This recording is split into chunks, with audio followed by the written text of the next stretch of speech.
This is our semi-annual report of the prosecutor's office here this year. Jerry, can you pull that mic in a little closer so it'll catch there? Thank Sure, you. how's that? Is that better? Okay.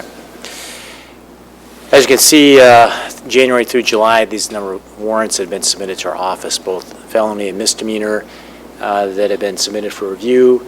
We're currently about 2,656 warrants. How's that? Okay, how's that?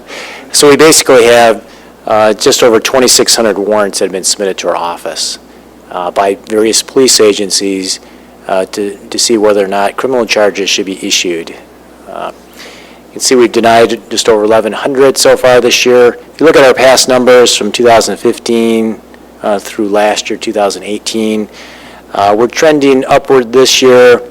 Looks like if we're on the current pace, we're going to be around 2017 numbers, which is about 5,300 warrant requests. Jerry, just a quick question. Yep. So the numbers, that 2,656, that's just up through July? Yes, And the 2018 number of 4,611, that's the entire year? that is correct. Okay, Yeah, thank you. sorry about that. Yeah, so those numbers for the past years are for the whole year for those years. The numbers cited at the very top are just for the first 6 months of this year. So just give you kind of a comparison to look at where we're at for this current year. If you go down to about the middle, how many warrants have been authorized this current 6 months for this year, 2019, we've got just over 1,500. And so it's on track really to be similar to last year. We issued around 3,100 warrants for the total for the year. In addition, you look in the lower right corner, we've also reviewed currently this year 285 juvenile petitions. And what those are, basically criminal charges against someone who's under age 17. We can't charge them as adult in most cases, so we have juvenile court that we can charge them. So that's what those are. Those are, again, instead of an adult warrant request, it's a request for someone who's under age 17. They're called juvenile petition requests for criminal charges. So it looks like this year at 285, if you double that number, we're going to be similar to what we were last year, which is over 500 juvenile petitions reviewed.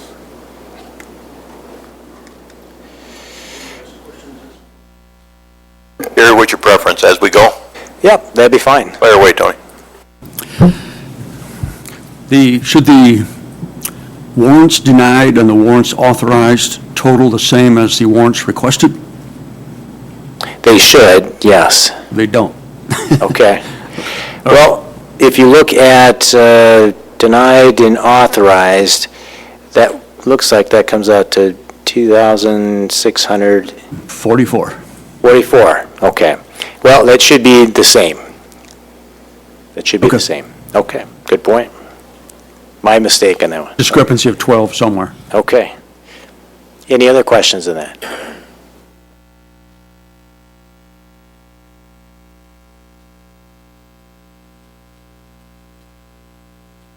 Okay.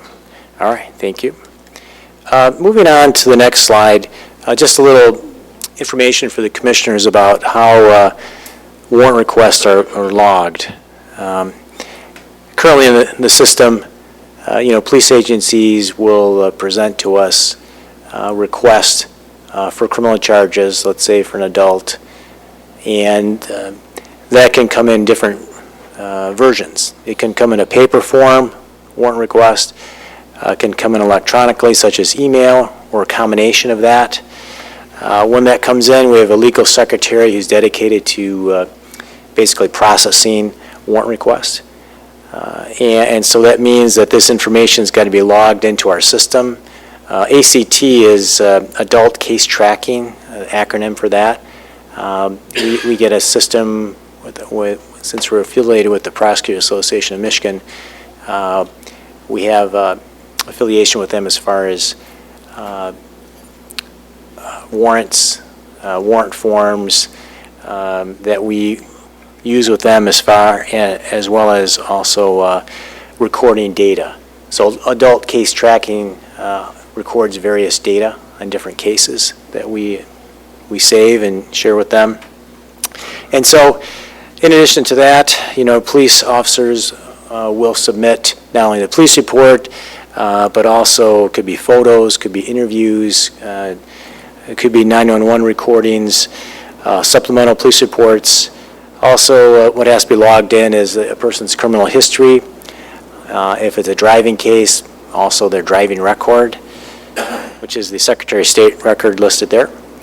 Then all those documents have to be scanned into our paperless system, the on-base system. They have to be scanned into the system. Currently, if there's CDs or DVDs, the system can hold recordings, audio recordings, and also some pictures, but most CDs or DVDs have to be kept separately right now with the current system. And then once it's scanned into the system, then that warrant request is assigned to an assistant prosecutor, an APA, for review. And then a decision is made whether to authorize a criminal charge or deny a criminal charge. Once that's done, a charge is entered again into the data bank, the adult case tracking system. Witnesses and addresses are entered as well. A complaint is typed up, and also an arrest warrant. It's signed by the assistant prosecutor. The complaint's printed off for the police officer. They come to our office, they pick it up, they take it down to the second floor of the county courthouse, the district court clerk's office, to enter that, to find a judge or magistrate to swear to it, and then that gets entered into the system.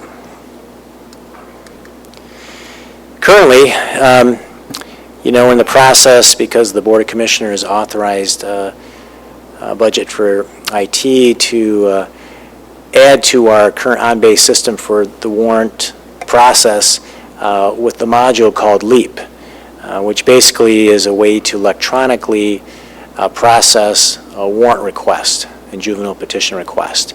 And so we're really thankful to the board for approving that. It's used in other prosecutors' office in the county, or in the state, and it's expanding.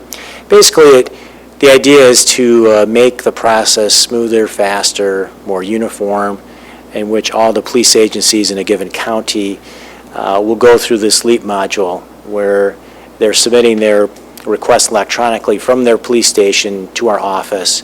It's sent through a secure portal, and the process then goes into OnBase, our software. It will do a lot of the processing of it so that it will cut down on the tasks for the legal secretary.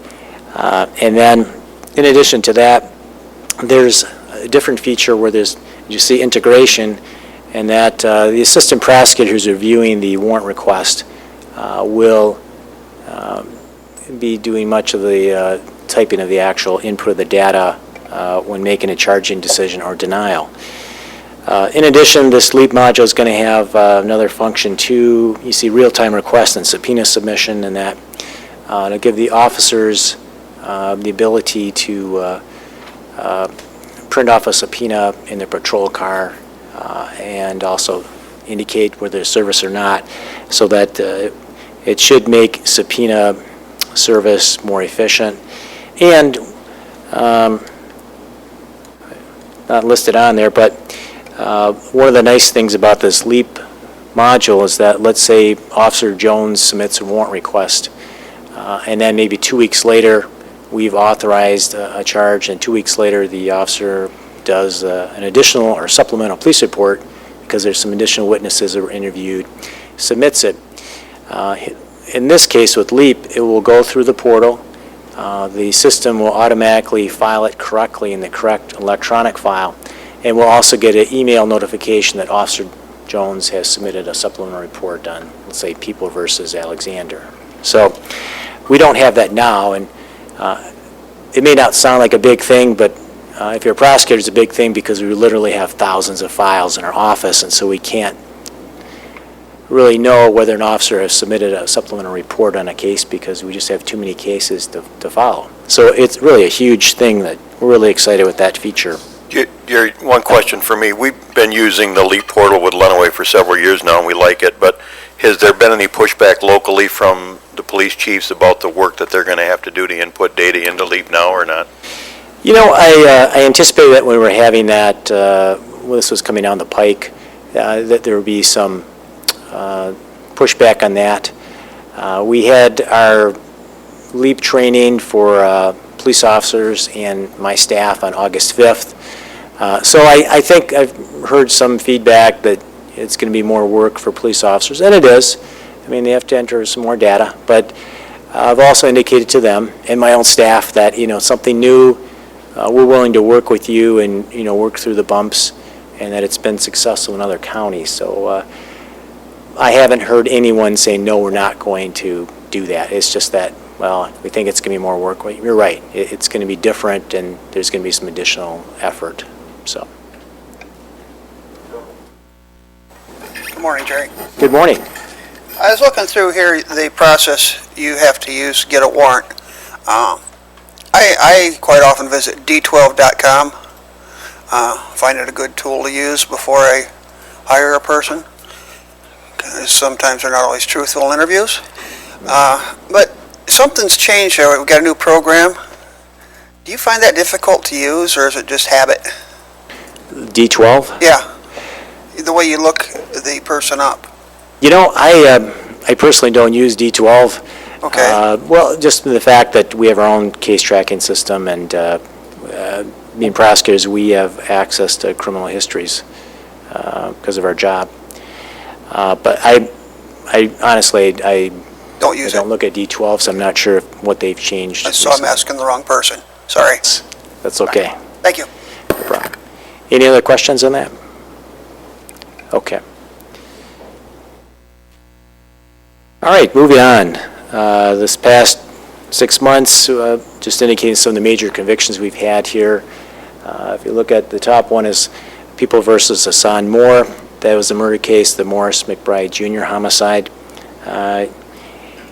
He eventually pled to second-degree murder. The sentence there was 17 and a half years to 40 years, which included a conviction for felony firearm, which is a mandatory 2 years consecutive. So we are really pleased with that in the sense that although, of course, you always want to get a first-degree murder conviction, this was a plea, and this was a case where we really did not have a lot of cooperating witnesses in this case. We ended up, the identification evidence was a jail cell inmate with Mr. Moore down in a jail in Tennessee. And even that person, when he testified at preliminary exam, it was like pulling teeth. But ultimately, that's what was the result. So that was an excellent result given the nature of that case. James Powell.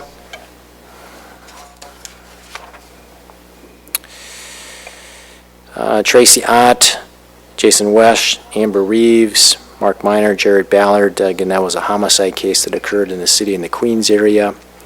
Second-degree murder plea on that as well. Trial dockets here for the rest of the year. You look at August, Justin Ewan Brown just had a jury trial last week on that and was convicted of unarmed robbery. Marquise Smith is still pending. Troy Calhoun is a murder case, a domestic violence murder case. That is not going in August. It's been adjourned. The defense has requested additional time to hire an expert in that case. And looking on to September, October, November, of those cases, September, Larry Madden, that's again another domestic violence murder case. October, Kingston Skrinsky, that was a motor vehicle death case on US 127 South. And in November, those are two separate murder cases. Juana Taylor and Savannah Franklin are co-defendants. And then the last 5 defendants, that's a 5 co-defendant murder trial, the Philip Sango homicide case, which is a cold case, that are both pending. Our office is generally pretty busy, reaching out to the community, different events. On our website, we do offer citizens to have coffee meetings. We've had them at the Roxy Cafe, but found out not a lot of people have been showing up for that. So I've just amended our website just to offer people to come to the office, make an appointment, and I'm happy to have coffee with them. So some people do, some people don't. I also serve a number of different boards. One group that's not listed on the board is that we do have our task force on heroin and prescription drug abuse, where we have 4 quarterly meetings. In fact, we've got one this coming Thursday, our 3rd quarterly meeting here at the Tower Building, the 17th floor.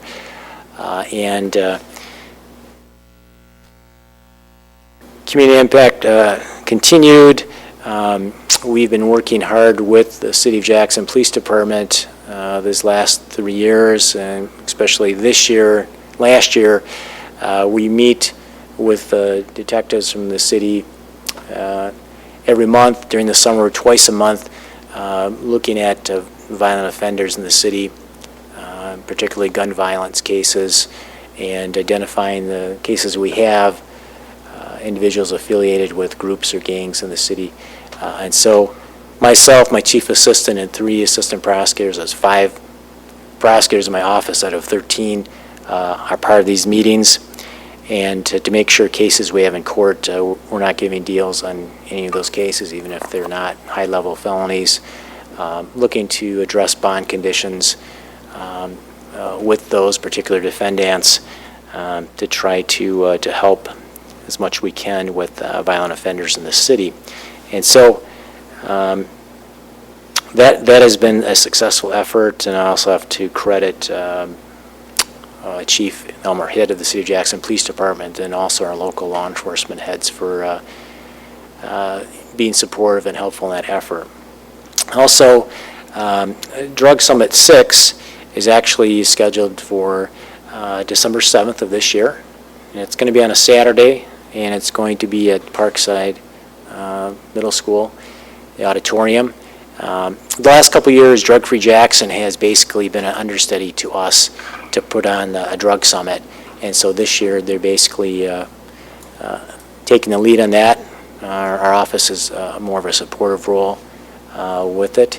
So we're excited with that, and I think that should be very productive. Just an overview of what we do in our office, the different courts we have to staff, things we have to do. I wanted to make a mention to that I know with the advent of the Public Defender's Office coming to Jackson County, there's always a comment that, the Public Defender, does exactly the same thing as the Prosecuting Attorney's Office.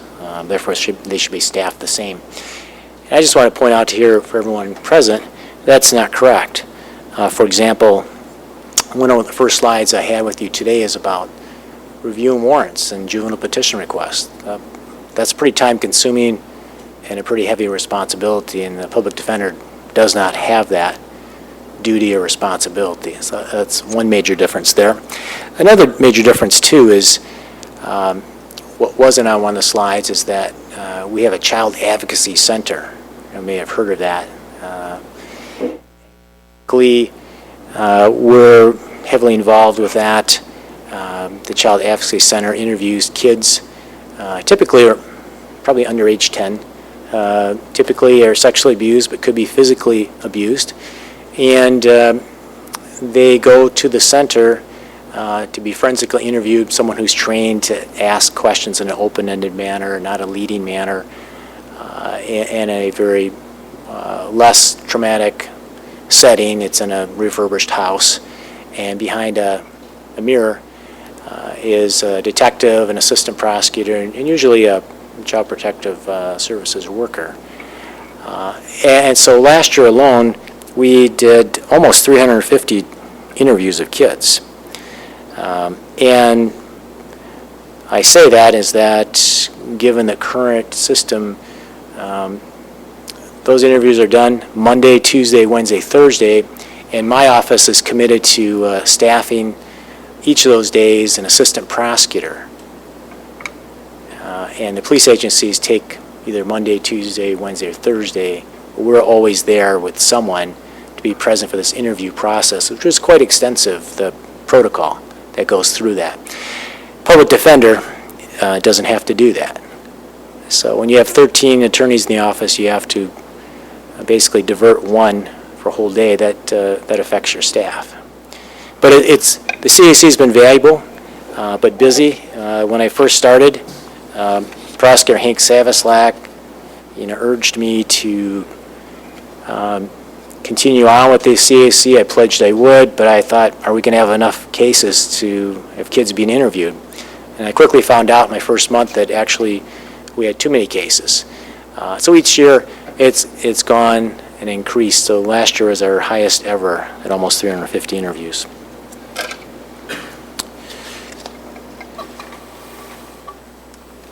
And I think that's it. If you have any questions, I'm happy to answer them. Commissioners, any questions of the prosecutor? Go ahead, Darius.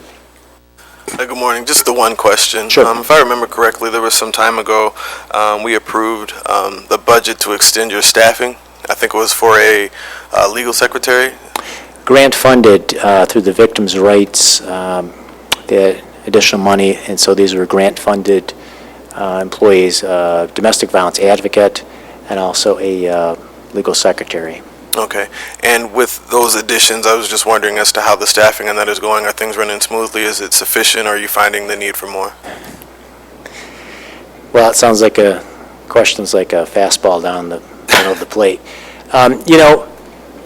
It's helped out, most definitely. Domestic violence is it's a serious issue still in the county. And we are incredibly busy. If you look, you saw our warrant request numbers, we're on track to be over 5,000 just warrants that come in, they have to be reviewed. But that doesn't take into account the existing number of cases we have that we're prosecuting and all the various duties we have to do. So we definitely could use a couple legal secretaries and a couple assistant prosecutors.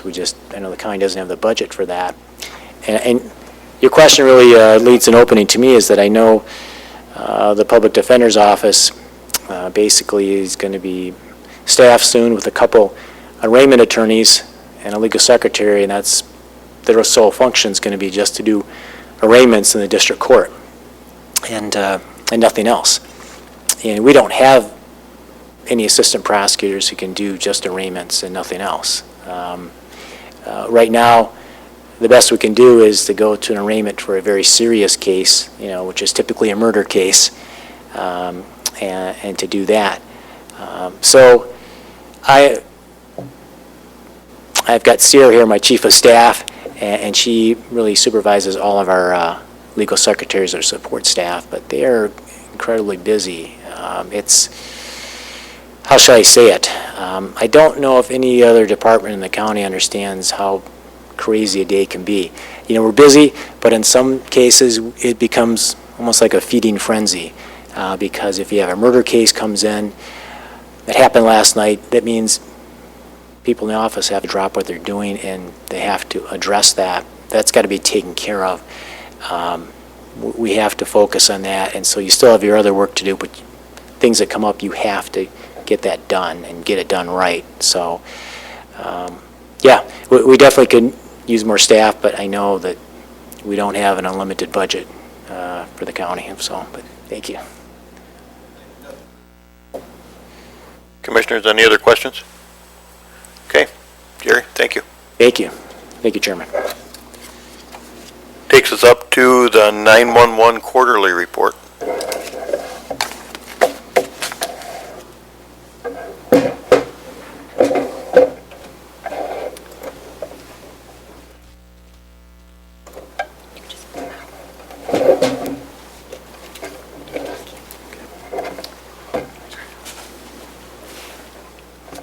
Good morning, Board of Commissioners, County Administrator, Deputy County Administrator.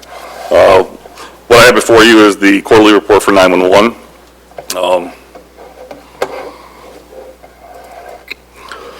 Through this past quarter, we've answered a total of 58,166 calls from April to June 30th. The small graph below, the stat shows the highest call volume, the number of calls and call types.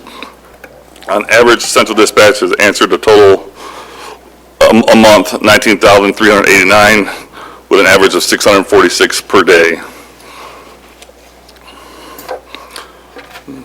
I have some statistics on the other side. For 2018 and 2019 comparison per month. This past 6 months, we've answered a total of 104,000. And last year, at the same time frame, we've answered 102,000, so increased just a tad bit. Also dispatches Contact Stock, which is a statewide transportation operations center. A total of 198 times this year. This is a statewide agency that truly focuses on MDOT's goals of instant backup, safety, and information for the motorists on the highways. They try to get the highways going as quick as they can, but also look at the safety for the wrecker companies and the first responders.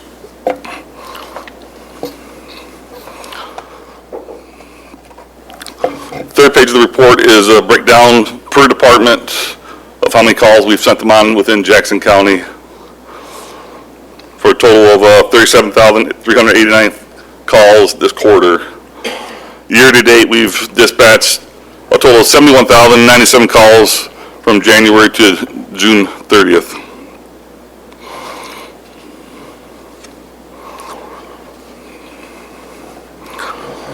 There has been a whole lot of training, but we have sent a few personnel to training. Customer service, we still, as the number one, we're trying to get better in dispatch, providing a better customer service all around for the citizens. Communication training officer, constant updates for them. Every 2 years they go to update class. And also the radio dispatch internal trainings we've continued ongoing. Yep.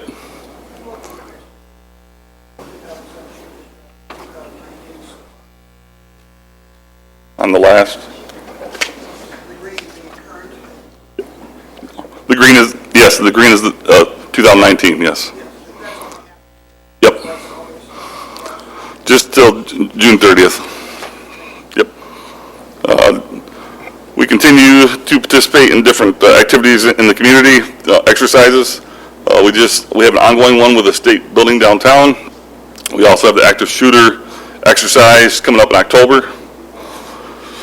And we put together a brochure for the public, kind of educate them on about 911 and what to expect when you call. I do have a couple copies here, but I couldn't get it to upload into the system, so I can give those to you guys to look at. PFN, Peninsula Fiber Network. We are still waiting on two major conversions. One is AT&T and one is Frontier. They're the last two to convert over to the new network. They could be anywhere from 6 months to a year before they convert fully. So I think there's only 2 other counties in the state of Michigan that's fully converted over, besides the UP. Jason, can you elaborate a little bit on what that does? My understanding is that it's a dedicated network or line for public safety, essentially. The PFN network, that's the 911 trunk lines, dedicated just for 911 only. It also brings in our texting to 911 as well. But not access to the internet? Not access to the internet, no. SMS texting. We finally had our final connectivity last week, and we have our testing this week with the big 3 carriers. This weekend, we actually got a surprise. We actually had a text call come in Saturday for a traffic violation, which we was not anticipating to happen until at least a month away. So the system is up. I did test out this morning, and it did work. So today we have testing with T-Mobile to make sure their testing is working, and then also with Sprint, Verizon, and AT&T on Thursday. And then we'll turn on their system, and then we have a state county-wide testing that will have to be done for at least a month to make sure that it works in different areas of the county. But it is working. I kind of want to give you guys a little update on some bills, on a bill that's trying to get passed at the state level. It's HB 4523. It's called a newborn device. Right now, it's still in the committee. This bill is Right now, currently, if a parent wants to abandon their child, they could take it to a law enforcement or a fire department, hand it over anonymously, and nothing can happen. This device is used in other states. It's a box put in front of a place that open 24 hours, like a hospital, another police department, or fire department. The parent could take their baby, newborn, set it in the box, close it. The box then alarms dispatch and calls dispatch that there is a baby inside this box. The state 911 committee is not for this, as it's an alarm, and dispatch cannot take alarms. And if you place it at the hospital, it should alarm the hospital so they come out and treat the baby. So that is still in committee right now. Not sure where it's going to go, but kind of want to give you guys just a little update on that. So currently we do have something in Michigan that does the same thing where they can drop it off at the station. We had one policy change that was advised by the 911 Advisory Board. We have successfully deployed all new 800 megahertz radios and pagers in the county. There's still work to be done on the pagers. The pagers, trying to work with each department individually to get those small issues, minor issues fixed. We have worked with probably 4 different fire departments, and the issues have been fixed for those 4, but we are continuing on one by one for each department, as each pager has to be programmed for that department, not for the whole county. A little update on the CAD project. We currently have completed a lot of tasks, but we will begin building the CAD, computer-aided dispatch, out in the late of August. It will take about 5 to 6 months to build out. I have a team together within dispatch, and also I will be reaching out to law enforcement and fire departments to help us out with their end of it. I also included Rapid SOS. Rapid SOS is, right now it's a website that we use. We can put a phone number in and it will give us an exact location better than our phone system can. It uses a clearinghouse where all the phone numbers go into within the nation, and it uses the GPS, Wi-Fi, all that on a phone and give us a better location within the system. We are including Rapid SOS because it's free into our CAD build. So as soon as they move the call over to the queue in CAD, it will populate with within 20 meters of the caller. The last couple pages are just different graphs I put together comparisons for 2017, 2018, different type of crimes that's happened in Jackson, or fires. The blue is 2017, the red is 2018, and the green is 2019. It goes till June 30th, January to June 30th for 2019.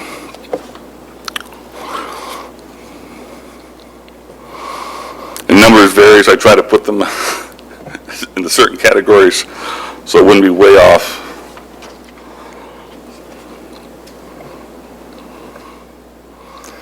Looks like that's it, Jason. That's it. Okay, any questions, commissioners? Tony? Back on that legislation that you were talking about, you said what's being proposed isn't exactly the way you'd like to see it. What would your preference be? I think any box that's electronically or Wi-Fi has the potential for a major error. And if that call doesn't go through the dispatch, that baby will sit in there probably for hours, days. I would say it should go, something should be triggered at the hospital and the box be placed at the hospital, not in other places, or a phone call made directly to dispatch. So the current legislation proposed that an alarm go off? Yes. Is that just at the box? At the box will send an alarm, and then the alarm would call into dispatch.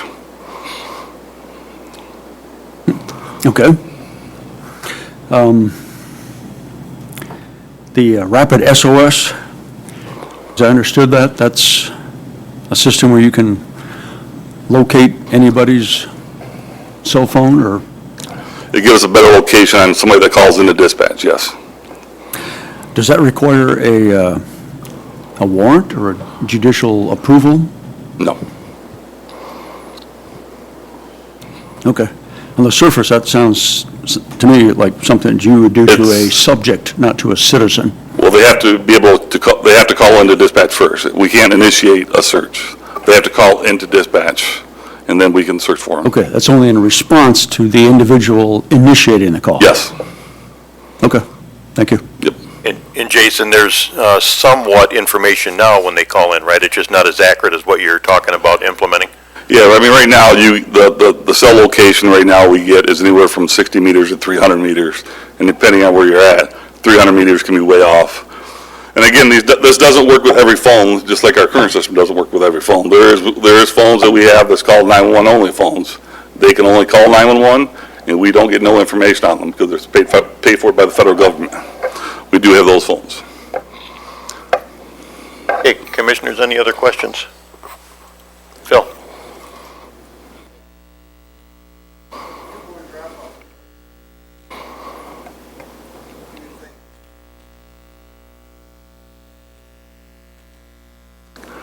I think it should be placed in the hospitals or a law enforcement department like the city where they're staffed 24/7 and there's constant flow of people walking by.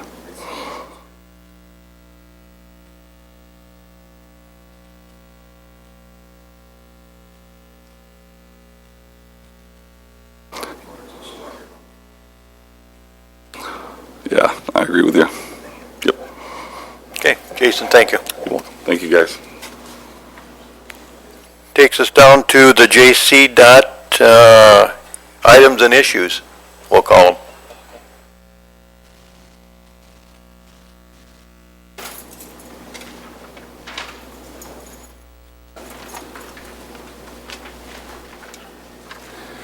Good morning, Commissioners. Morning. You a little vacation on JC dot issues, so we thought we'd stack the deck today. First item here is something you've seen before. It's various items for our storage building with regard to electrical. The project is moving along a little slower than we anticipated, but we have been trying our best to work with very busy local contractors. As you may remember, our goal was to have an economical solution to to storing all of our equipment, including the new recycling equipment. Foundations were completed throughout the winter months, and the trusses and the superstructure is all installed now with the fabric. What's left would be the interior slabs, the doors, which is in progress. Those have both been awarded. And then what remains here is the electrical. So again, our goal was to use local contractors. We sought bids here, and we're very happy with the bid that you see before and the recommendation for award. It does include some extra things, site lighting, very important for safety because we're a 24/7 operation and we're out there at all hours, early morning, well before daylight, and late in the evening as we're shutting down, and sometimes in the middle of the night for emergency responsiveness, and we'll need to be accessing these buildings at those times. And it also includes upgrading the transformer to accommodate electric vehicle chargers. We have purchased some used Chevy Volts for our engineering team, and that's working very well. We have 6 of those units now, and we're just looking to install some quick chargers, the 220 volt units, which are much more efficient in charging the batteries on these cars. Chris, somewhere in here I saw a reference to carports. Would that have been what that's regarding? Yeah, the carports were original to the JC Dot facility from the 70s. Maybe they were added sometime after the main building was constructed, but the engineering team uses those for its vehicle fleet at this time. So one bank of that carport would be outfitted with those quick chargers. Okay, so you're looking for, then, if there's no questions on it, a motion to award the bid to Cochran Electric for a bid of $210,857, and that would be forwarded on to the full board. Yes, Please. Tony? Good morning, Chris. What was the logic behind breaking this up into multiple phases instead of just having one unified contract for construction? Sometimes the electrical needs a conduit run through the foundation wall, and usually that's put into the formwork before they pour the foundation. Right.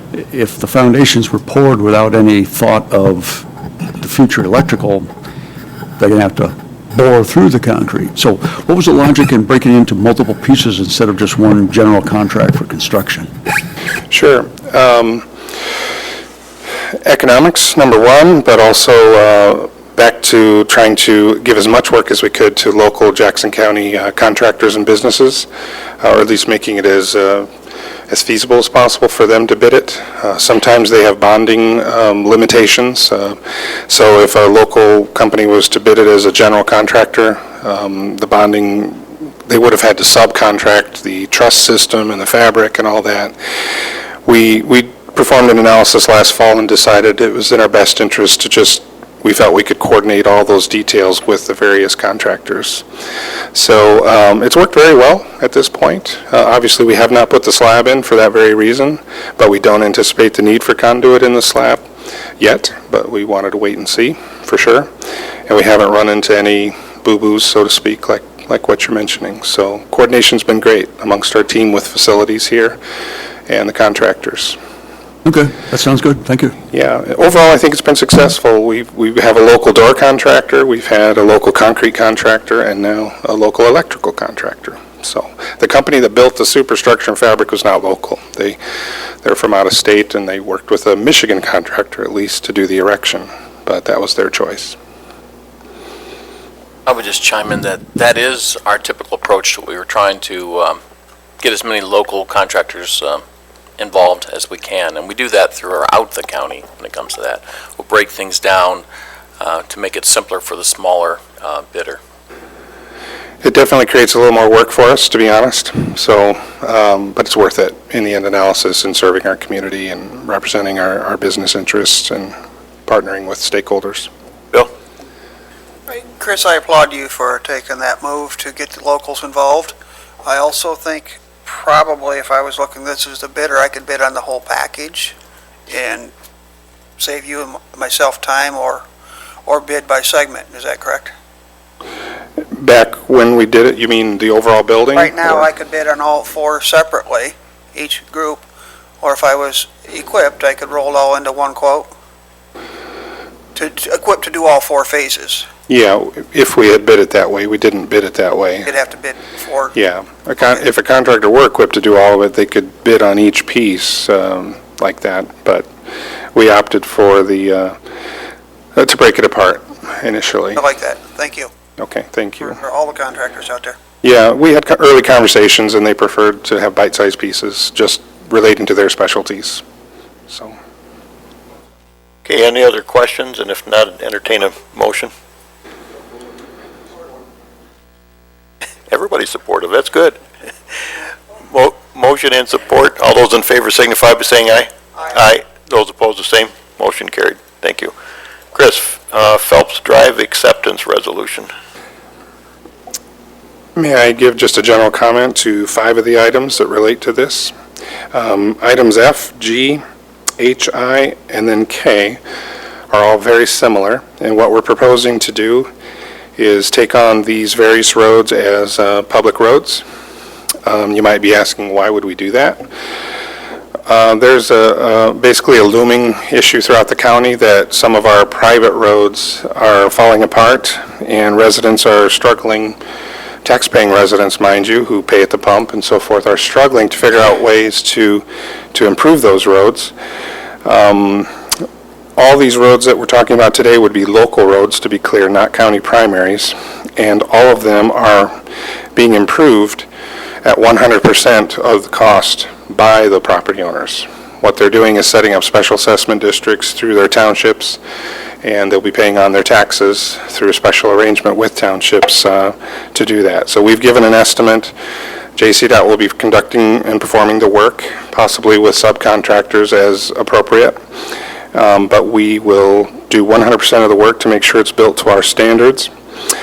In the case of Phelps, Phelps is a little different, and I'll get into that in a moment. But I just wanted to say one thing.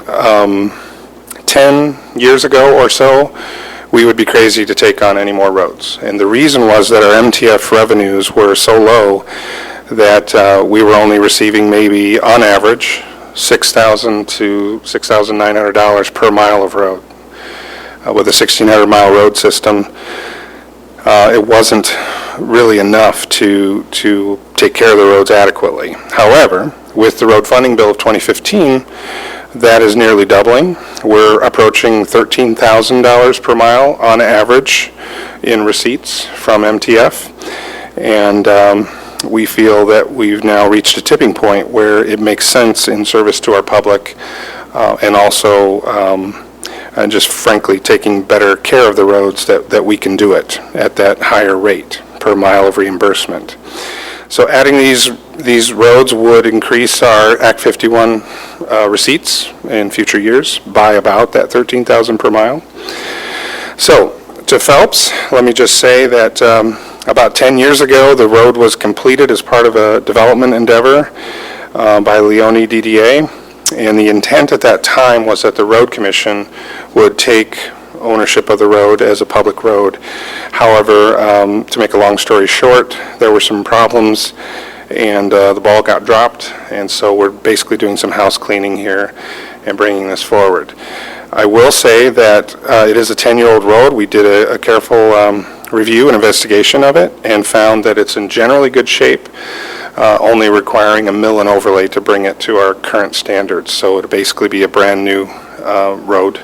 And we're looking to recommend to you that we take that over as a public road, which we then snowplow and maintain. Chris, you've addressed one of the two questions I had, and I had a discussion with a Lansing politician some time ago about counties taking additional roads into the road system and creating a further financial burden really for all the roads in the county. So you're confident that you've analyzed that and you don't see it as a drag on the rest of the systems in the county? Correct. Now that road funding is better and hopefully will be improving, we're waiting to see what Lansing does. None of us expect road funding to go down. In fact, only up from here in addition to what we've already received. So yes, I'm very comfortable with this recommendation. And then my second question or point is I don't have so much confidence that in years gone past that roads were necessarily built to standards that we should have been accepting. And one of the examples I can think of is Watts Drive out by Menards off Page Ave, and that has got a couple of curves on it that, especially in the wintertime, I just have a hard time believing that we would have built that to that standard if we had built it. And I'm glad to hear that you're rebuilding these roads and you're confident when they're done it's at their expense and then they'll be up to standard, but I'm afraid that we'll continue to find older roads that were accepted into the system probably that maybe shouldn't have been. So I'm just expressing a fear of mine. It's a fear of mine as well, and we're dealing with that legacy issue. For the record, that was before my time here. Yeah, I thought I made that clear. Quite some time ago, I said. Yes, so. quite some time ago, yes. Okay, so Phil. Yes, before your time here, I know several in Napoleon, new housing developments, newer housing developments that I hope you change your criteria Oh, yeah. before they're accepted because they're very inferior. Mm-hmm. And I'm glad to hear that you've raised the threshold to be accepted because I get the calls from my constituents and, they got hosed. You are hitting on some of the chords in my mind and my logic here is that the private property owners that purchased homes in these subdivisions and kind of got the short end of the stick Yes. are left holding the bag. And so we're doing our best to help them and give them decent roads and well-maintained roads. Okay. I'll pass them along to your department then when I hear it because Sure. you nailed it. They moved in, bought a house, and with promises in 2 years the road's going to be improved upon, and the guy goes out of business, moves away, the developer, and they're left with a nice house on a half-developed piece of property. Right. Yeah, thank you. My philosophy, by the way, is I just view all of these people as county taxpayers and constituents that we need to represent and take care of. So, Thank you again. Corey, do you have a question? Yeah, I did. I'm pretty sure this is the property I'm thinking of, but Phelps Drive is currently the one where Choice Medical Marijuana Facilities has a facility in operation, and they're currently building another one. Am I correct? Is that the right area? it is the right area. Yeah, there is a map attached as an exhibit as well. That's essentially a private drive. It's not I wouldn't consider that a road that the public would ever use. And in this case, the DDA of Leone's funding all of that. And actually, the owner's already taken advantage of $19,000 from Leone Township from some of their facade grants. And to me, this is a private business that should be upkeeping their own drive, plowing their own drive, and now we're going to turn it into a county road at our expense, the taxpayers' expense, for one business owner. I'm not so sure that's a great deal. Even if it is funded by the DDA, that's still captured tax funds by more than that business in Leone Township on Ann Arbor Road. So I just wanted to express those concerns. May I respond? Sure. Number one, this is not at our expense whatsoever. The Leone DDA, well, you could view that as your expense, however they're funded, but not at JCDOT's expense or the county general. So we have required that they, I think it's about an $87,000 project to mill and overlay the asphalt and bring it up to current standards. But our understanding is that there are additional lots along this road for development. As to who buys them and who develops on them, it is more than just one business. Well, of course, if it was only one business and one lot, that would be a whole different set of circumstances. He's purchased the rest of the lots. Okay. We are serving at the request of the Leone DDA here with this, and it is your prerogative to accept or deny it. But it's something 10 years Just to old. be clear, it would be the county's expense to plow it, correct? Or is that going to come from DDA funds as well? It would be our expense to plow it, but again, we're going to be receiving MTF receipts to cover that cost. Okay. And it's a very nominal cost to swing in and take care of that. Okay. So some roads actually can make us money, and some roads we lose money on. So it's kind of a, when you take the county as a whole, it's supposed to balance out. So this one shouldn't take much, to be honest. Chris, are there any other similar developments in the county that we have taken over? For instance, Blackman Smart Park off County Farm Road. Do you know if JDOT plows, has accepted that one and plows that one? I'm just curious. Yeah, I don't know for sure, but we can check. Yeah, I'd be curious to know. Sure. We do roads and we do them well, so that's one argument, and again, back to service to the public. And what was the number you gave us, $13,000 a mile? On average. So there's rocket science to it, and I can tell you that in general, the money we receive, about 67% is for primary roads as it's awarded to us, and 33% is for local roads. So local roads are woefully underfunded. But we're allowed to transfer, if you recall discussions with Act 51 reports that we give you each year, we're allowed to transfer up to 50% from primary over to local, so you can balance that out if necessary. And often it is necessary. So a lot of counties are actually putting more money into the locals than they are the primaries. So primaries are falling apart as a result of that. And for that road, we get about $1,200 a year ballpark. For which road? This one we're talking about, Phelps Drive, 640 feet, right? Yeah, 600, you're doing the math, yeah. Well, ballpark in my head, but In 2022, we'll be at that 13,000 plus number per mile, so you could do the math on that. But minimal salting and snow maintenance, and then in the future, of course, there's a hanging liability in 20 or 30 years that crack sealing, chip sealing, and so forth would be necessary.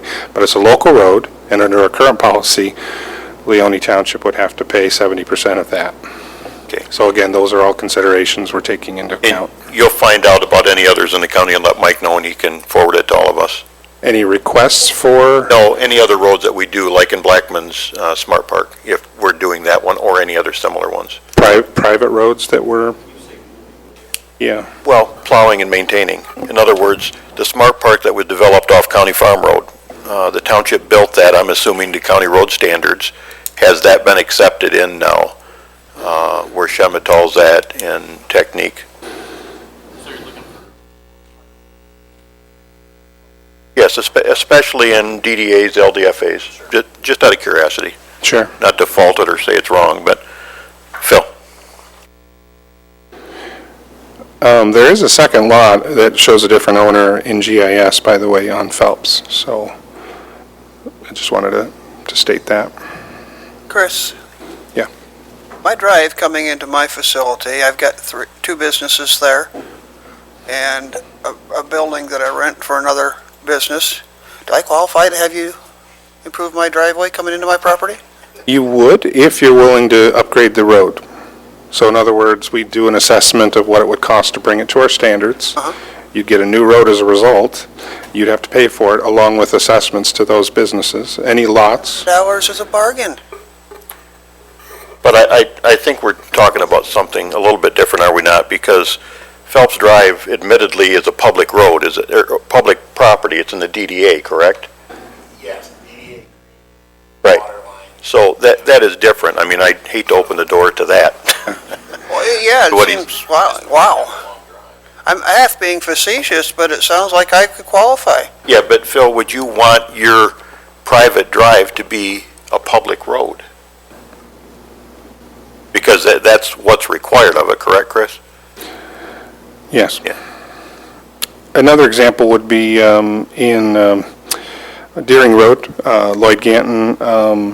2 years ago, I think we as a board acted to take on that after we certified it and said it had been developed properly. So again, at 100% of the property owners or the lots served at their cost, then if it's built to our standards and certifiable, we make a recommendation to accept it.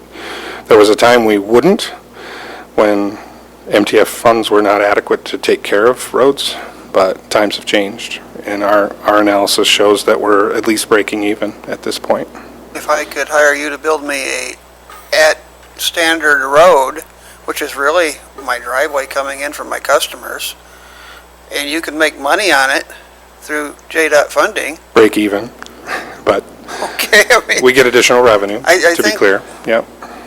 I'm not And sure. you could convince your board to accept it, yep. Okay. I'm not hearing any motion like that, Phil, but, It seems like we're opening a door that we yeah, don't want to open. I agree. If I may. Go ahead, Mike. Make a comment. Regardless of what we've done in the past, frankly, I don't agree with what we've done in the past. Whether or not a road is profitable or not should not really bear on whether it is appropriate to make it a public road.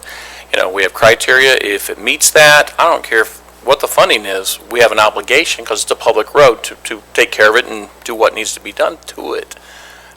So for me, we need to be looking at what's does it meet the criteria? Is it in the public's best interest? And we go from there.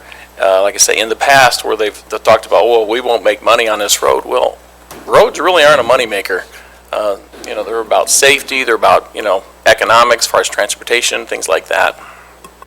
But, Mike, I slightly disagree with you, because that's what we're here for, to decide if they are going to be public roads or not. And in the big picture of things, we have to make a decision if we're putting too much of a burden on the entire road system and our JDOT budget by taking on too many roads. I'm not saying we are, but that is what we're here as a decision-making body for. So I don't necessarily agree that every request that comes in we should automatically do. We should be having these hard discussions to decide if we're taking on too much, and it's not about really making money, but it is about, is there enough money to take care of it without infringing on other obligations we have? Well, I don't want to necessarily disagree, but I say my But you were. But I will. My thought on that is when you have a set of criteria, it keeps things on an even playing field. It takes out a who or what business owns it, or do we like those people, or any of that stuff, and we go by that. Now, if we believe that our financial situation is such that we can't take on any other roads, well, then we do that. We just say, you know what, we're not in a position to take on roads. and the private sector has to pick it up. But it does get to be a little gray, too gray sometimes for my personal taste. But at the end of the day, the board does vote. You don't get a vote. Phil? Yeah, for the record, I was being facetious with my request to make a point that it could be just plain too easy. And you might be able to take the road system on now, but in the future, I really don't expect us, the road commission, to come in and plow 400 foot of my driveway because I paid to have it brought up to standard, and you're taking on plowing my driveway for the rest of JDOT's career or use. And I'm being facetious, of course. I mean, no, I would not do that. Okay. Thank you. One more, Corey? But, Okay. Just for clarity's sake, because I don't see it in the documents. So the resolution, it would be to make Phelps a local county road. What is it currently?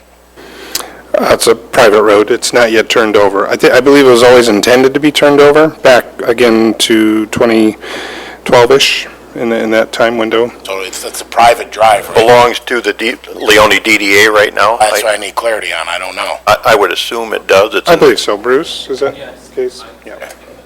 All right. Yeah. And they just want a commitment from the board before they invest the 80-some thousand in the overlay and the milling, in the millwork. Okay, so we haven't had a motion, but we beat the horse to death, I think, so. Looking for a motion to send this on to the full board. Motion and support. All those in favor signify by saying aye. Aye. Those opposed, the same. Motion carried. Old Silo Drive. Chris, I'll give you a question right off the go on this one, if I can. Yes. In one of the documents, it references, let me close some of these out. On your document explaining it, it says, the entire cost of this project is being paid by a special assessment on the residents through the township. Does that mean all residents throughout the township are paying for this, or just the residents of that area? And I'm just curious. No, in all cases we're talking about today, Old Silo Drive, and then the other three are part of Rolling Meadows. It's paid by the residents. But our Residents there, the residents who live on the road, right, okay. and we have our agreement with the township.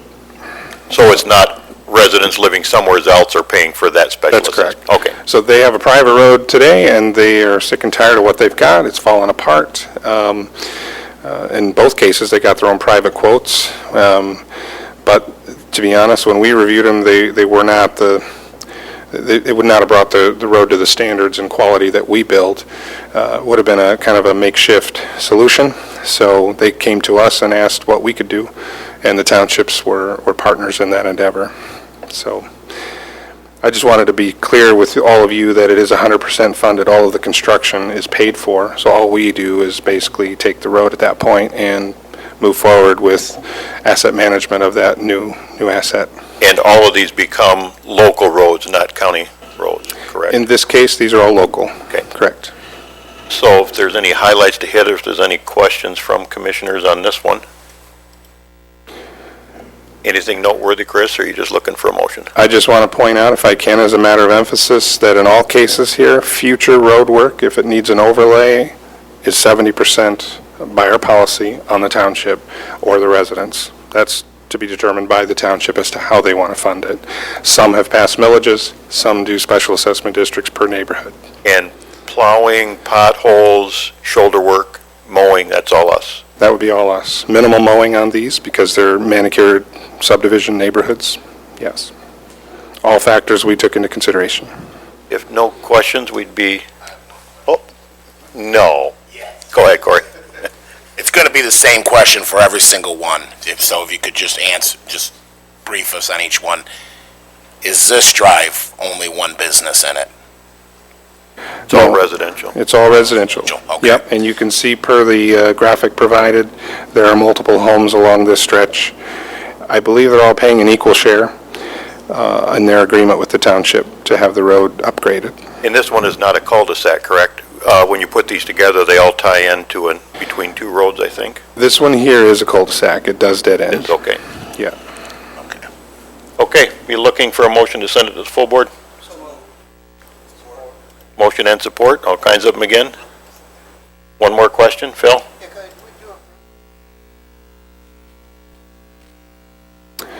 I think we'd be further ahead to do them separately, to be honest with you. But Okay, they are resolutions, so, yeah. okay, all those in favor signify by saying aye. Aye. Those opposed, the same. Motion carried. Chris? On the VOI, item H, we have a typo in the first paragraph. On the background, it mentions Old Silo Drive west of Hankard Road. So I just want to clarify that we're not talking about Old Silo Drive or anywhere near Old Silo Drive. If you go to the exhibit there, you'll see a pass-through road, and it's really 3 roads. VOI Street connects to Oakview Trail, which then connects to Wood Lane Trail. It is kind of a dogleg bypassing the corner of Glasgow and Leora Lane. So those 3 could go together or just separately because they are 3 individual roads. Bruce, legally, do you have to do them separately? Last time I tried to do them together, I was told not to do that anymore, so that's why I presented. But that was you, Bruce. Okay, if there's no questions, be looking for a motion on this one. Motion and support? Corey, question or no? No, but You're I good. Okay. looked at the rest of them. They're All those in favor signify by saying aye. Aye. Those opposed, the same. Motion carried. Oakview. Pope Church Road Bridge? I'm sorry?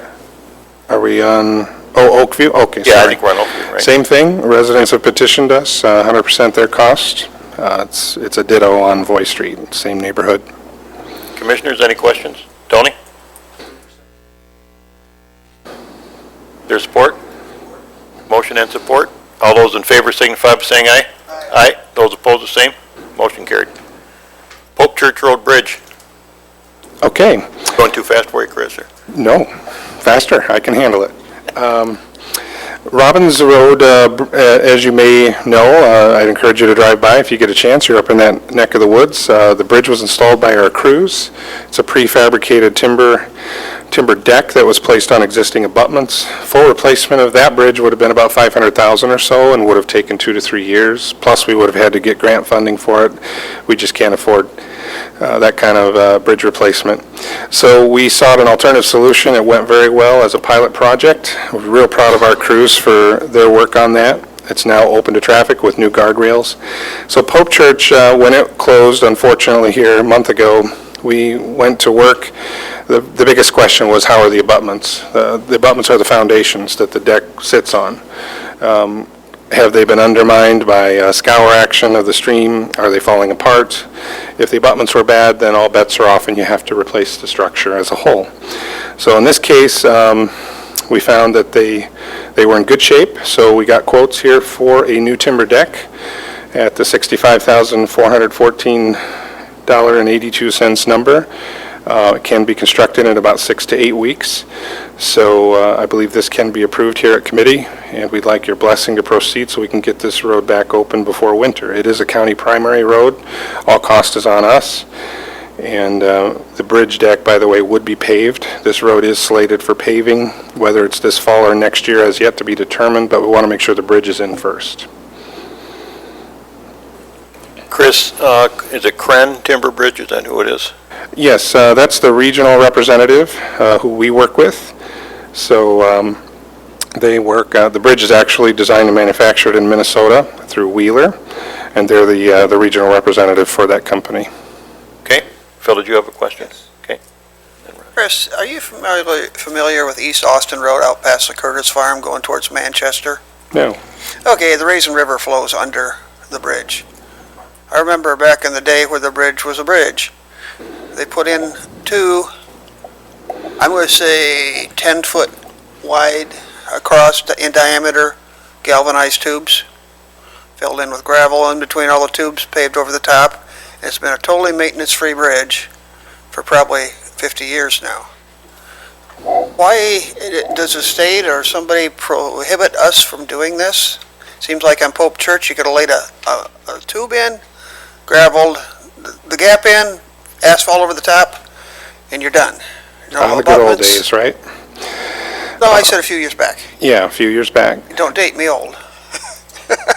Yeah, I mean, are we prohibited from doing that now? It'd be such a cost savings. Yes, we are.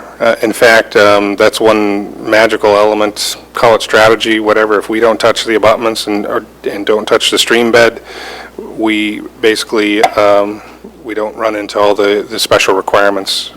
I'm sure that if we built a new structure, it would probably have to be longer per new hydrological requirements, could potentially double or triple the span, actually. So by just replacing the deck, we kind of bypass those elements. There are special exemptions for that. Right. There was a time about 2 decades ago that you could do that still under special, conditions. So, yeah, it is about environmental stewardship, so there is rocket science to it as to why, and I think one by one, crossing by crossing, the DNR and the DEQ are looking to take care of flooding issues and in that area. Good. Good, sure. Rodney, did you have a question too? Or not?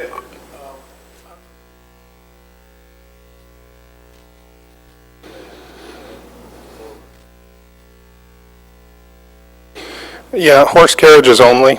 So, no, I'm kidding.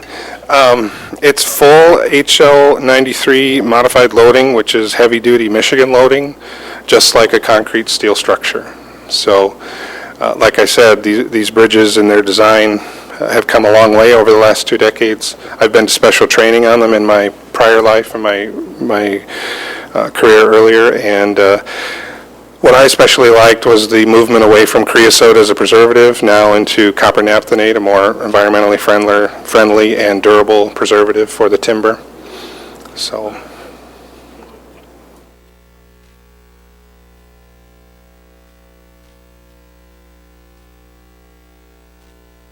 it'll be fine. Yep, it'll take it. Tony, did you have a question? Beyond the $65,000 contract for the wood deck, is there additional work that will be performed by your crews? That's correct. Mm-hmm. What will our local crews be doing? Our crews erect the bridge. Basically, it comes in segments, and we have to lift the pieces across the 2 abutments and bolt them together. We do that under the guidance of actually Bob Kren himself, teaches and trains crews. He was out here personally with our team earlier in the season on the Robbins Bridge, so he would repeat that here with ourselves. Goes very well. Our crews enjoy actually building something. Okay, Yeah. thank you. And then there'll be guardrails as well, but it's usually under, I'm sure it'll be under the pen authority of Mr. Overton, so we can handle that separately. So, Chris, your original thought was $500,000, so you're down to about 12% of that, right? Just for the bridge itself? Correct. And then Timing would be 2 to 3 years. Now we're compressing that down to literally 2 months, 2.5 months. How much do you think, besides the cost of the bridge, that you'll have into it for our labor cost and guardrails and all that? Just a guess. Guessing, not including the asphalt, which was going to happen anyway, maybe $10,000 in our labor and equipment, and then the guardrails.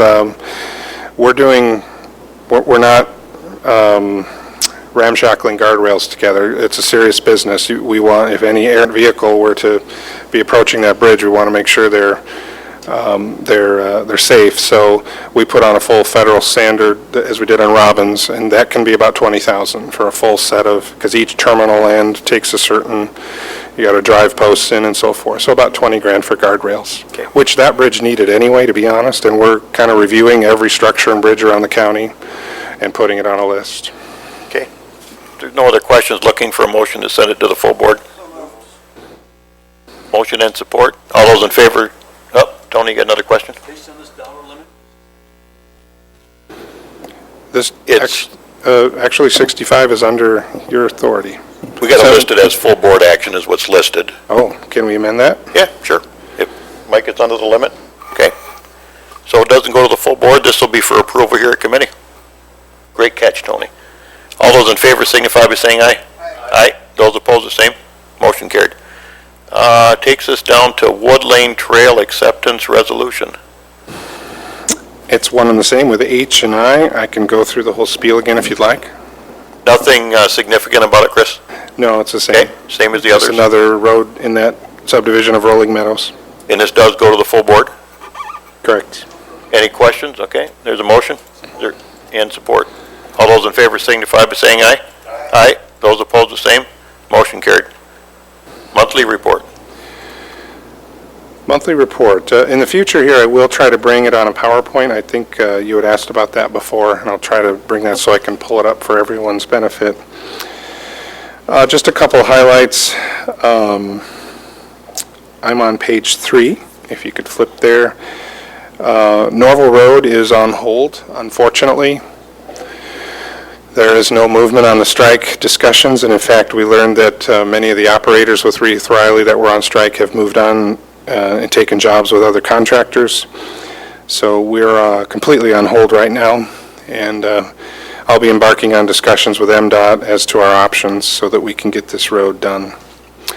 We were hoping to have had it done for school, prior to school opening. Another employer, the guys that went on strike, many of them have just taken other jobs. It's a hot market right now, and they got better offers and moved on.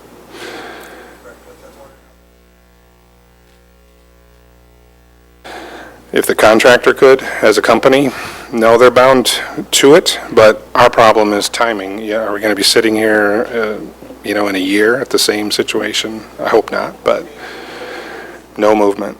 Yeah, There's they no didn't even get to provision. the table last week on Monday. They were supposed to have a meeting, so. That was a lockout, so the employers, the contractors, actually locked out the operators last year. This is different. There may be others too. It's the same, what strikes me is it's the same company, Reith Riley, who locked them out last year, and now this year, they still haven't come to terms with their employees. Now the employees are walked out. It was a statewide lockout last year, by the way, so even Michigan Paving was Oh, okay. impacted and others last year. And there's so. no option available to us under the contract to do anything other than just wait. That's what I'm going to embark on and discussing it with MDOT. By the specs, as we read it, there are no options, but I'm going to dig deeper. Okay. Tony, do you have a question? Yes, on page 3 here that you mentioned, where Norvell Road is noted, is that photograph of the current condition of Norvell Road? It's probably, I asked the team to collect photographs through the month, so this may be some time ago, but there is an open area on Norville, yes, that's just crushed and shaped. Some of it has been paved and completed, and I can get you a detail of a map showing where it's done and where it's not. Well, I'm suggesting if we have to get the county's attorneys involved or whatever, but we can't leave this road in this condition for those residents through the winter. Oh, of course. Something has to be done. Now, if the current contract doesn't let us cancel it, Yeah. we got to figure some way around that, because that's just not anything we want these residents to endure through the winter. MDOT standard specifications basically defines a work zone, the start and stop of the project and all right-of-way therein, and whenever, we're just not free to call up anybody and come in and work inside that work zone. It's the contractor's rights to hire subs or whatever with a markup. So MDOT specifications do protect contractors from if we didn't like the bid price, we just don't have the rights to go bring someone in that we like the price better and so forth. Here we have a problem with a labor dispute, and so we'll be pressing, and I would like to work with the county attorney actually on this, if that's okay. And Chris, you don't know if there's any penalty provisions in the contract for not being done by a certain time, or? Those Might there do be? hold, but there are some clauses that require us to add more time. Again, I'll be researching that. I can give you an update here this week. So maybe I missed it, but this one picture on slide 3 that Tony talked about, is that what it looks like right now, or is there a base coat down?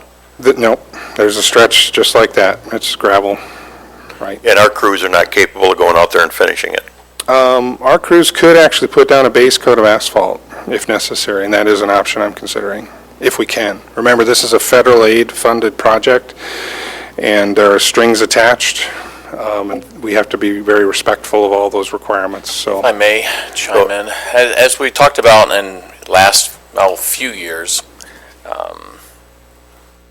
you know, the road construction lobby is alive and well across not just Michigan, but the United States.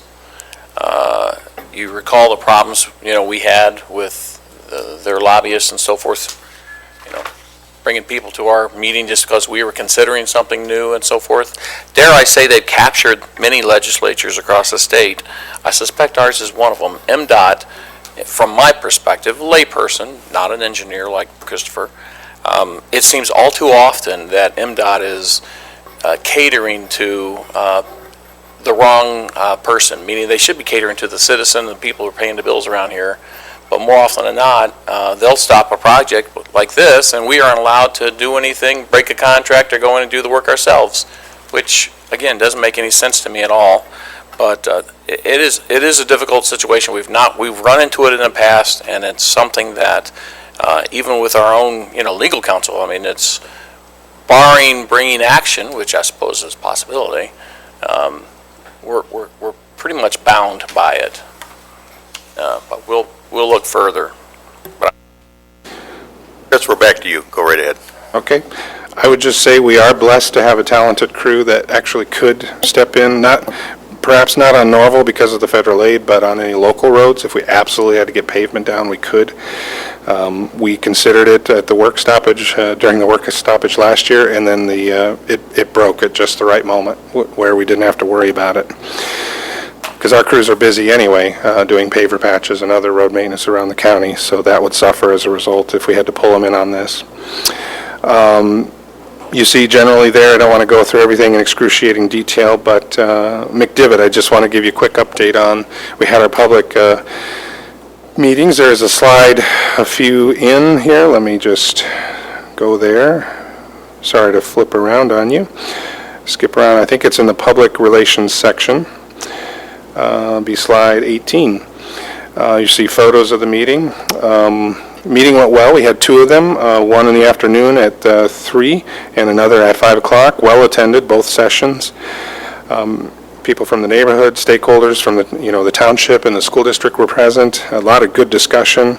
We made some refinements in the design as a result of it. So the project will involve removal of the concrete underneath the road that's causing a lot of the problems, with steel rebar in it that has corroded and is popping out the concrete beneath that asphalt. And the problem is storm sewer and utilities underneath, particularly water main. So the Summit Township has elected to replace water main wisely. So we're working around their desire to do so. We've broken the project just to get it moving into two phases. So phase 1 is slated to begin this fall/winter. Water main can be installed in mild, not filled with water obviously in cold weather, but you put the pipes themselves in and then you would fill them at the right moment when the system is complete. We want to be ready for full-blown road work when the weather breaks in the spring. So phase 1 will be let to bid. You'll see that come for an award in October. There is a process to get DEQ permits for water main installation, so that is one of the holdups there. This project does involve a non-motorized trail on the north side, so it will be 2 lanes of traffic with a 2-way left turn lane in the center, and then a 10-foot wide non-motorized pathway all the way from Old McDivitt by Claybon's on into Francis, with pedestrian crossings and so forth. So phase 2, we would hope to bid here in December or January. With as busy as contractors out, it's incumbent upon us to get the bids out as soon as possible. And so we're pulling out all the stops to move that as fast as we can. We definitely don't want to be bidding in late spring. I think our prices would be through the roof. We do have some interested contractors. That's the good news. So I think that's it, unless you have special questions. Chris, I've got a question on slide 15, if we're down there. The Python 5000. Nice sounding name, Yeah, but it's in the shop again? that would be slide 14 unless I've miscounted, or the title slide maybe. Yeah, I'm sorry, it is slide 14, yeah. Okay. Yes, because we bought the latest and greatest, we got basically one of the first new beta units of the new version. We didn't want to buy an old version. It has the latest Tier 4 emissions on the diesel, which was actually a requirement across the border, so we kind of didn't have a choice. But the driveline and other pieces of the machine were upgraded, and so there has been an issue with the driveline itself. We went through back and forth. Their mechanics flew down on a couple occasions, tore it apart, looked at it, thought it was fixed. It wasn't. They had to come back. The company's been very good and responsive in helping us through these issues, but it's as if we're finally taking delivery of the machine, to be honest with you. We did get it out in December, early January briefly, and I was quite excited to see it out and about. I think our operators really were excited about it. It is a great tool for the winter months in particular. So, as is the risk we take when piloting new equipment or procedures, there is a learning process. We think we're past all that, to be clear. In fact, we took extra measures after the driveline was fixed, sent it to the Cummins shop in Hudson, and had it looked at and found that there were a couple of leaks. That those are now fixed as well. So we're purportedly getting a new machine delivered here any day now, if not already. I think the guys were going to try to get it last week. Okay.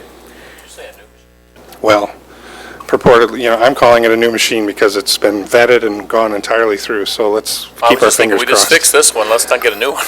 We didn't pay for all this, I want to be clear. This was all on the company's. But on the same dime. note, we haven't been able to use it. Exactly. Right. The opportunity cost has been pretty heavy. Bill? Chris, our new asphalt recycling paving machine, Yes. I'm hearing we're having some pretty bothersome problems with the binding agent, the oil, setting up within the machine, and a lot of maintenance to clear the old binding agent out of the system. Basically, it should be purged or something, I would think, after use, but Yeah. We were having that issue. We essentially took advantage of some time we were working on the fairgrounds project to tear it apart, literally. Pieces of the machine were laying inside one of our storage buildings. They found an issue with, it was a bent mounting assembly, and we got that straightened out. We've reassembled it, and in the last couple of weeks, knock on wood, everything is working as it should. So we didn't know that was the problem. We were trying everything, top to bottom, everywhere, changing mix and so forth, but so how many miles have we used that machine total, this summer? this summer, we're at about 20 miles. 20 miles? We were shut, we had a slow start, rains stopped us. So, there were weeks we got one day in, just because every time it rains, things get wet, too wet to work. Okay. But, and our tanks, when we first got the tanks up and running in late April, there were a few times in May, we'd get ready to start and they weren't heated to the right temperature. So there was a settings issue. We had to get the engineers from Florida to fly up here, tweak some things, work it out. Learning curve. Learning Yes, curve. Learning curve, yes. But frankly, the tanks are working beautifully now, and we have totally fixed the problem we had last year with supply chain as we intended. So it's getting better and better and better as the days go by, and dare I say right now, the crew is really rocking and rolling. They're doing great work. They're really moving the machine now. And again, you're on the cutting edge, learning curves, I understand that, but Right. I wanted to verify that what I heard was correct. Thank you. Yeah, I remind our team when they feel frustrated that they're doing something that's just not done in the rest of the planet. I mean, there are contractors that are doing pieces of this, but we're in it, we own it, we're, doing it every day. So I think in time it's just going to get better. Chris, last question for me. I read in the paper that there was going to be plastic in roads. When is that coming? Oh, you read that in the paper? I did read that in the paper. We are working through the process with DEQ, and I'm also working with legislature representatives to help facilitate a solution to it's all about when you add it to the plant, the emissions from the plant. We have evidence and reports 3 or 4 years old now from Europe that show there's absolutely no change whatsoever. They actually put sensors in the smokestacks of the plants, and there's absolutely no change in the emissions when you add this. The plastic melts, it doesn't burn. So the first answer I got was that's not good enough. We need it here, so that's a chicken and egg problem. You have to get permission to do it and put the sensors on and test it in order to know, but we have sufficient evidence. So long story short, we are in the process of trying to set up a meeting with, we're elevating this essentially within, it's now called EGLE, was formerly the DEQ. So we're moving that up the chain, and I'm hoping here in the next week or two we can get some finality and move this forward so we can get a mile of road done with the waste plastic. We want to be the first in the Midwest. Hopefully, it may be the first public road. I have to get that verified, but San Diego did one on their university campus. Might have been a private road. Okay. But we're excited about that. Thank you for your work. Thank you. Thank you for asking. Can I add one more thing? Absolutely. Road lotion. It is what it sounds like. It's a preservative for asphalt to keep it moisturized. We're looking into the efficiency and effectiveness of a product called BioRestore. There are others out there, so we're researching various studies.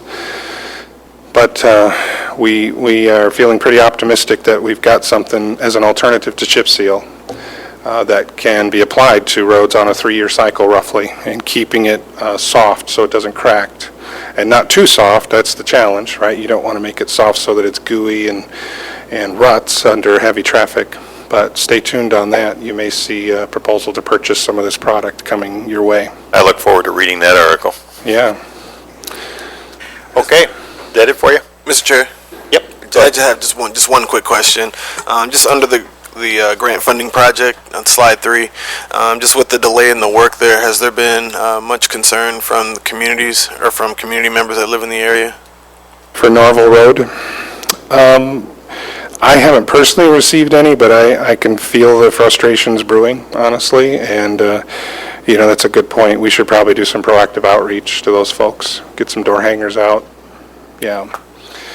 I'd like to have some answers. That's my struggle, but I guess we can tell them we're looking into things so they don't feel like we're ignoring them.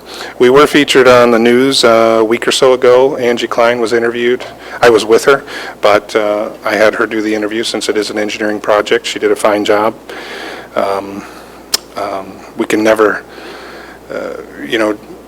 affect the outcome of an interview. We know all the things we said, and one of the things that we did say that got edited out was the importance of the project for the schools, and as a primary road, being timing is very important.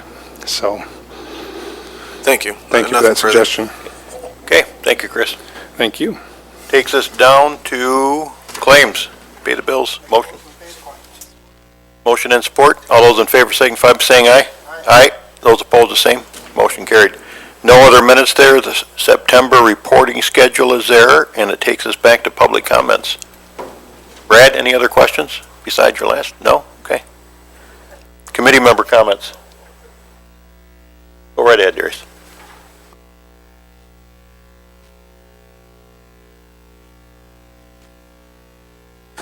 Yeah, just real quick, I just wanted to also echo a comment that was shared earlier. I am pleased to see with a lot of the work that we're doing.